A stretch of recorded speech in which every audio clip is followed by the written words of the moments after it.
Bonjour Guillaume. Bonjour Virginie, bonjour à tous. On ouvre cette édition avec la très mauvaise surprise de cette rentrée scolaire. Les alertes à la bombe ont repris de plus belle et se sont multipliées depuis hier dans toute la France. Rien qu'aujourd'hui, la presse locale se fait l'écho de plusieurs alertes. Ce matin dans la Sarthe, une alerte a eu lieu dans un collège à 6h30. La secrétaire du collège a découvert un email qui indiquait qu'une bombe allait exploser 24 minutes plus tard, soit à 6h54, évacuation totale de l'établissement.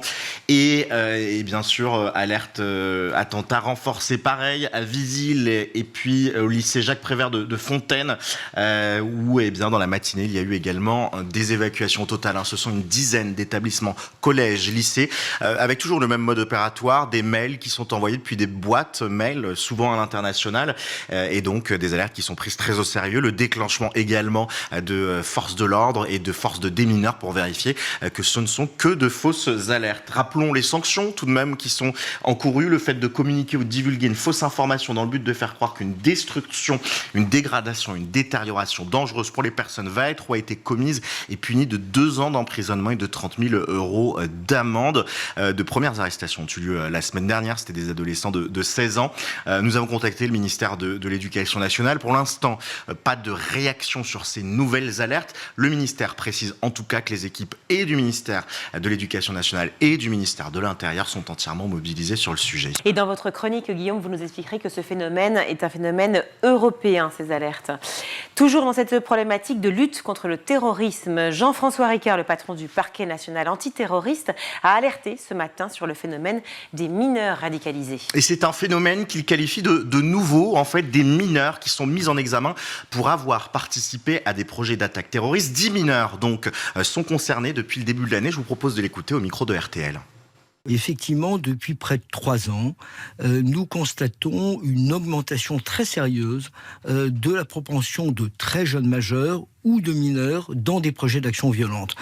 Ne serait-ce que depuis le début de l'année, 10 mineurs ont été poursuivis et mis en examen pour leur implication dans des projets d'action violente à caractère terroriste. C'est effectivement un phénomène nouveau. La vigilance est donc maximale. Après la tempête Ciarán, c'est au tour de crues dans le Pas-de-Calais d'entraîner la fermeture d'écoles. Ce sont au total une 60aine de communes et d'écoles qui étaient concernées aujourd'hui avec ces fermetures. En cause, vous l'avez dit, de fortes pluies qui ont entraîné des montées des eaux de l'Aa et de la Liane, des petits fleuves côtiers du Pas-de-Calais, 2 fleuves placés en vigilance rouge crue au moins aujourd'hui. Dans un tweet, Gérald Darmanin, le ministre de l'Intérieur, dressait un premier bilan ce matin. Plus de 1500 sapeurs-pompiers sont mobilisés dans le Nord-Pas-de-Calais face au risque de crues inondations. Ils ont mené dans la nuit plus de 600 interventions. 7 personnes étaient blessées à cette heure, c'était au milieu de la journée. C'est la sidération sur le volet judiciaire. Toujours la Cour d'appel de Nancy a relaxé les 4 adolescents poursuivis pour des faits de harcèlement ayant entraîné le suicide après la mort de Lucas, ce collégien de 13 ans qui était victime de harcèlement. Ils avaient été reconnus, ces 4 adolescents coupables de harcèlement en première instance avec des peines de prison qui pouvaient aller jusqu'à 18 mois. Ils sont finalement relaxés par la justice, donc par la Cour d'appel. Si la justice reconnaît que les propos qu'ils ont tenus sont odieux, elle ne reconnaît pas d'effet sur la santé mentale du jeune Lucas. La mère de famille s'est dite anéantie auprès de nos confrères de Vosges Matin. Elle explique: je ne cache pas ce que je ressens, un grand sentiment d'injustice, c'est un sentiment d'échec aussi, d'abandon de la part de la justice. Forcément, je suis dépité. Dernière option donc pour la famille, le pourvoi en cassation. Gabriel Attal s'est refusé à commenter une décision de justice, mais il a indiqué qu'il pensait à la famille de l'enfant. Et à noter que ce jeudi se tiendra la journée nationale de lutte contre le harcèlement à l'école. Ce matin, Gabriel Attal et Brigitte Macron se sont rendus dans un lycée avec des célébrités, dont le chanteur Mika, pour évoquer cette thématique, le harcèlement. À cette occasion, la Première Dame a indiqué à nos confrères de BFM TV qu'elle n'oubliera jamais Lucas. À l'Assemblée nationale, les députés ont débattu ces derniers jours du budget de l'éducation nationale devant une assemblée clairsemée.